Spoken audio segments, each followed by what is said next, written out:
move closer. Yeah, I want to encourage folks to move up closer if you're here for the city's charging ahead conversation. Make it a little more personal.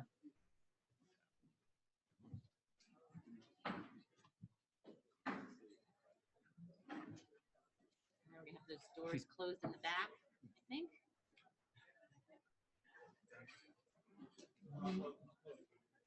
Oh, thanks, Rob.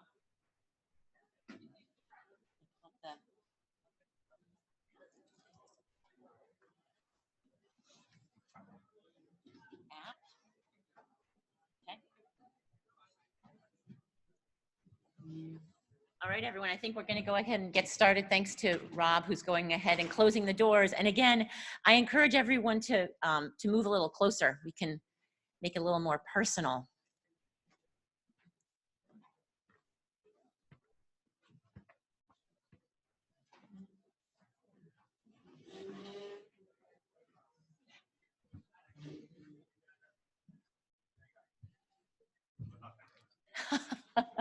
Right, close, but not that close. All right, I think, is everybody ready to get started? And there's Rob moving to the back. Thank you, Rob. Okay, everyone, thank you so much for joining us. I feel like it's very apropos that, that the net zero energy city conversation is coming on the heels of Jules' conversation in particular about some of the trends that we're seeing vis-a-vis energy transformation. I think our panel will embody some of the work that is happening at the local level. So again, this is Net Zero Energy Cities Charging Ahead, AKA Burlington and its transition to net zero energy in the thermal and transportation sectors, and our ambitious goal of transitioning off of fossil fuels in those sectors. So welcome everyone, it's really a pleasure to have you. My name is Jennifer Green and I am the Director of Sustainability and Workforce Vitality at BED. And I'm here today with our three panelists, with Darren Springer. Darren, as many of you know, is the General Manager of Burlington Electric and formerly the Manager of Strategy and Innovation at BED. It's really a pleasure to work with Darren and have Darren at the helm. Our net zero energy roadmap, which you'll hear about in detail, was conducted by Synapse Energy Economics with the help of Resource Systems Group. And to that end, we have Asa Hopkins, who's here. Asa is Vice President of Synapse Energy Economics and also a regulatory and policy expert in energy and GHG emissions. And sitting next to Asa is local personality, Jonathan Slason. Jonathan, sorry, I wanted to say, RSG has an office here in Burlington, so I'm really happy that we were able, through Synapse, to subcontract with a local firm. So Jonathan has probably the most fun and interesting title, I think. You're the Director of Future Mobility Planning for RSG. So let me tell you a little bit about what we have on the docket. We're going to start with an introduction. Darren will kick us off, framing up the conversation with some background information on BED, Burlington Electric, and Burlington Electric as a municipal utility. And then we'll talk about some of the high-level roadmap findings, again, conducted by Synapse in conjunction with RSG. Then I'm going to kick it over to Asa, who will talk a little bit about the findings vis-a-vis buildings in the roadmap, including some of the action items that we're going to need to take, the challenges and opportunities of those action items as well that are going to help us in the built environment in particular. And then Jonathan will take the stage with an eye on transportation, and in particular, again, some of the tools that were used and the findings more specifically vis-a-vis transportation and some of the action items we'll need to take to move us to net zero energy in that sector. And then Darren will come back up, tell us a little bit about some of the new programs and initiatives, some of which were launched pre-roadmap and some which were launched in conjunction with in our effort to really hit the ground running. And then we'll take questions. Okay, so thanks, Darren. Turning it over to you. Okay. All right, hello. Let me get that there. All right, hello everybody. I just want to say at the outset for Burlington Electric, it's been a real pleasure to be able to work with Synapse and with RSG on this roadmap exercise. This has been going really for something that we were talking about in 2018 in terms of putting it together, went in our fiscal 19 budget and was completed and released in September. So this is a relatively new document. You can read it on Burlington Electric's website, burlingtonelectric.com/NZE for net zero energy. So any of the things we're discussing here, you can check out on the website. I think folks are familiar with Burlington Electric, but just in case there are some who are not, we are the third largest electric utility in the state of Vermont. We have been a public power utility since 1905, have roughly 118 employees. We operate the McNeil biomass plant in the Intervale, along with with two joint owners, GMP and VEPSA. We are an owner of that plant. McNeil is the largest energy producer in the state of Vermont now that Vermont Yankee has closed. And we have been going since 2009 without a rate increase. So we're coming into our 11th year now, having not raised rates. So that's just a little bit of background about us. We have about 3/4 of our customers residential, about 1/4 commercial, but that's actually pretty much flipped on its head when you look at our electricity use. It's largely commercial. Roughly 1/4 of it is residential. And somewhat unique for the state of Vermont, 60% of our residential customers are renters. We have a number of renters, student population. So we have some unique dynamics in terms of our service territory relative to others. We serve the city of Burlington and the Burlington Airport.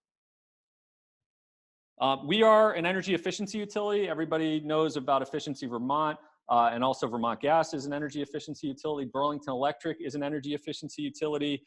This is a picture from our energy efficiency calendar contest, which I think this year we're going to rename the Net Zero Energy Calendar Contest. That's myself and the mayor and Mark Stevenson from Vermont Energy Contracting and Supply. I think they've got a booth back there. He's been a sponsor, and they've been a sponsor of this contest.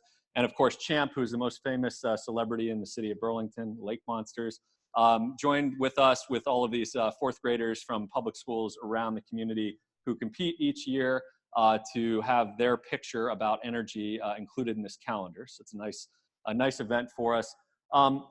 We've been working on energy efficiency as a community dating back at least to the 1980s. We had a bond for energy efficiency in 1990 that was an $11.3 million bond, major investment at the time, and kicked off roughly $70 million of investment between Burlington Electric and our customers over the last several decades. At this point, we're saving our customers roughly $12 million annually on electric bills in terms of avoided costs. So there's a significant payback associated with efficiency. Most notably, in my mind, Burlington as a community is using 6% roughly less electricity today than we were in 1989. If you look at the state of Vermont and the US over that same period, there's actually an increase in electricity consumption. We've seen a decrease. And if the rest of the US had had a 6% reduction in electricity use as opposed to a roughly 29% increase, that's equivalent to about 238 coal plants worth of electricity annually that we could be saving as a country. So that energy efficiency accomplishment is quite significant and is really the foundation for our work on net zero energy. We also were recognized in 2014 as a community for being the first city in the nation to source 100% of our electricity from renewable generation. Here you can see two different pie graphs. One is lists our different resources, roughly a third biomass, about a third hydro, both large and small hydro, Vermont and out-of-state hydro. 3 different wind projects that we get power from, including 2 in Vermont, the Sheffield and Georgia Mountain projects. And then a growing slice of our electricity in the graph on the right coming from solar. Burlington was named by Environment America just recently as the top community per capita for solar in New England and number 4 in the country. We've seen solar was 0.3% of our generation in the 2017 version of this pie graph. And in this slice here, that orange slice is 1.4%, just to give you a sense of the year-on-year significant growth of solar in the community. We both buy and sell renewable energy certificates under Vermont's renewable energy standard. So the pie graph on the far side there includes those renewable energy sales and purchases. We remain 100% renewable after all of those transactions are accounted for as well. So after that accomplishment in 2014, the mayor of Burlington, Mayor Weinberger, and the Burlington Electric Department and our electric commission came together on a goal of becoming a net zero energy city by 2030. And the way we've defined that is to take a goal of reducing and eventually eliminating fossil fuel use, not only for electricity, but also for ground transportation and for heating. And that's the goal that we've embraced. I think it's among the most ambitious local government climate change related goals in the country. Vermont has a 90% by 2050 renewable goal across those different sectors. Burlington's looking at a 2030 timeframe, which is much quicker, and looking to achieve the net zero energy goal. So that's something that's exciting for us at BED, exciting, I think, for our entire workforce. We were really fortunate to be joined by our chief steward from the IBEW at our net zero energy release earlier in September. This is something that I think from all facets of the company, we find to be the right goal to be moving on. So in terms of net zero energy, we realized we needed some data, some analysis to be able to look at what is our current energy use across these different sectors in the city, and what is the pathway to get to this net zero energy goal. How do we track the metrics? How do we know if we're being successful?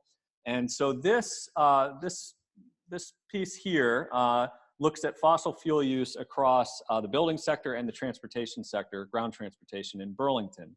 The portion that's striped represents vehicles that are coming into Burlington, commuters, visitors, non-Burlington resident travel. And then the darkest portion there is transportation from Burlington residents, and then the other two slices are residential and commercial building fossil fuel use. And we decided during the course of the roadmap that we would take primary responsibility for the transportation and fossil fuel use related to that transportation for Burlington residents, as well as the fossil fuel use that's happening in residential and commercial buildings. We have some tools to help with reducing fossil fuel use from the visitor and commuter population as well, but we're taking a primary focus on the transportation both in and out of the city, but the use by Burlington residents. The reason for that in part is if they're our customers, we can offer a different suite of incentives than if they are a visitor to the community.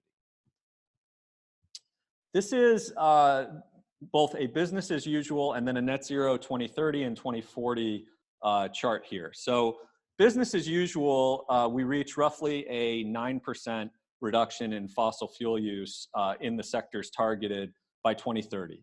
We're already rolling out and have rolled out a number of programs in Burlington to reduce fossil fuel use. We know there are some supportive trends, particularly in electric transportation, both at the state level, national level, even internationally. We're seeing some progress with some of that. So there's some emissions reduction and some fossil fuel use reduction that's baked into business as usual. The two different green lines represent the 2040 and 2030 tracks for net zero energy. Obviously, the 2030 track is the one that we're targeting. If we get there quicker, we reduce more emissions, more fossil fuel use than if it takes a longer period of time. One of the unique challenges for us, however, is a number of the decisions that are being made today are going to affect our ability to succeed on this time frame. Somebody going out and buying a conventional vehicle today that doesn't have the capability of plugging in, that vehicle could be on the road in 2030, still working. Somebody putting in a new heating system that's a conventional heating system today, that heating system is likely to be operating in 2030. So the 2040 path is a little bit more of a glide path. The 2030 path, although it's still ambitious, the 2030 path is much more of an aggressive time frame. It envisions that you're going to have different types of customer equipment change out programs, cash for clunker type programs, other incentive programs that would be aimed at helping to reach that 2030 time frame. I should also note that, because this was an interesting finding to me in the roadmap, that although incentives tend to be a lot of places where we focus policy and attention at utility level particularly, regulation is really called out in the roadmap as well, looking at the tools that the city has, both in terms of housing, in terms of land use, in terms of other types of regulations, ordinances, and that's something that we're considering and looking at as part of the roadmap process. This is the reason that we're working on this in large part. Been a lot of discussion today about climate change, about the climate emergency, about needing to reduce emissions and get on track to meet goals. This is the emissions trajectory if we reach the net zero energy 2030 goal. And this is for the heating and ground transportation sectors. So this would be a precipitous drop in emissions in those sectors relative to where we are today. And then this is my last piece for right now. This represents the different solutions that we're targeting in the roadmap. Because we remove as a primary target the non-Burlington resident transportation piece, buildings takes a primary focus. You can see 60% of the solution really coming in the building sector from additional efficiency, from additional electrification, additional renewable fuels, all making up some portion of the solutions in the building sector. Switching to electric vehicles is 20% of the solution. I would note that economically, switching to electric vehicles is one of the most beneficial steps that we can take as a community. The roadmap calls that out. We know today that if you charge up with Burlington Electric's 100% renewable electricity at our public charging stations, it's roughly $1.46 a gallon equivalent. If you're charging at home, it's even cheaper than that. And if you're charging with